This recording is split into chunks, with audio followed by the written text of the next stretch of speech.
હું ચંદ્રિકા પારેખ. આજે બનાવીશું આપણે હાંડવો. 1 વાટકી ચણાની દાળ, 1 વાટકી ચોખા, અડધી વાટકી અડદની દાળ, એ બધું બેટર મેં 4 કલાક પહેલાં પલાળ્યું હતું. હવે એનો આથો આવી ગયો છે. હવે આપણે એને મસાલો કરીએ.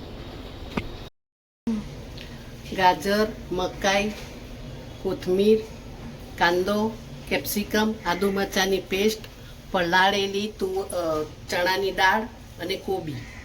આ તો ખાલી આપણે ઓપ્શન માટે છે, જેને નાખવું હોય નાખે અને નહીં નાખવું એ નાખે. આ છે બીટ.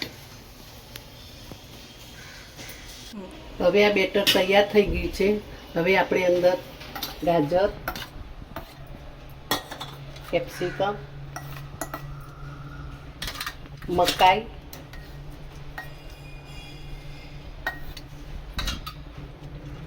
કાંદા,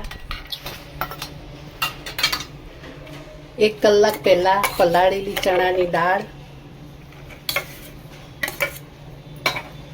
કોથમીર બારીક સુધારેલી, આદુ મરચાં લસણની પેસ્ટ, સ્વાદ અનુસાર મીઠું,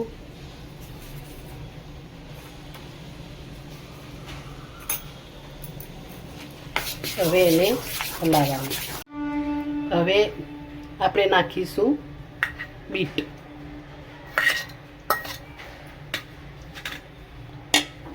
એક ઈનાનું પેકેટ.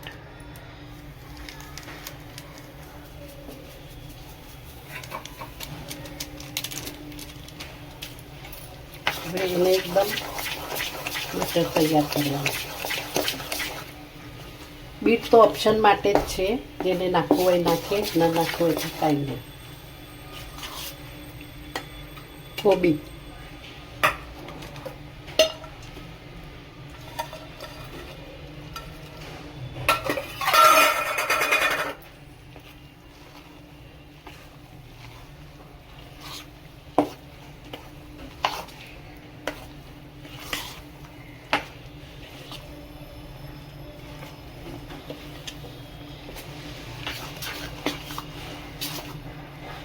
હવે થોડું કલર માટે મરચું, થોડી હળદર અને થોડુંક ધાણા જીરું.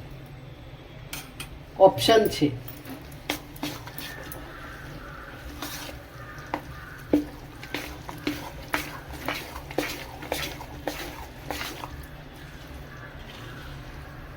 આપણું ખીરું થઈ ગયું તૈયાર. હવે આપણો બધો મસાલો તૈયાર થઈ ગયો છે. હવે હું હાંડવો બનાવું છું. આપણે ગેસ ચાલુ કર્યો. અંદર 2 ચમચી તેલ. તેલ ગરમ થાય એટલે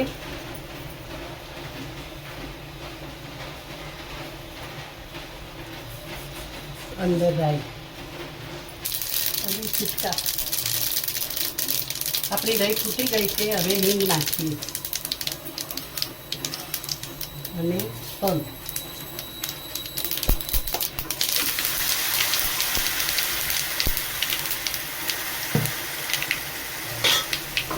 આ થોડોક દળદાર હોવો જોઈએ.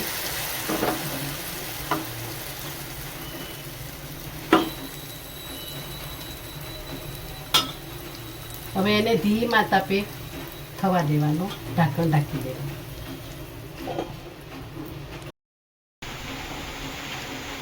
આ આપણો એક ભાગ નીચે ચડી ગયો છે. હવે એને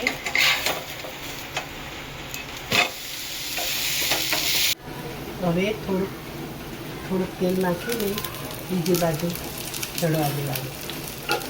હવે 10-5 મિનિટ ઢાંકી દેવાનું. એકદમ ક્રિસ્પી થવા દેવાનું. આ હાંડવો આપણો થઈ ગયો તૈયાર.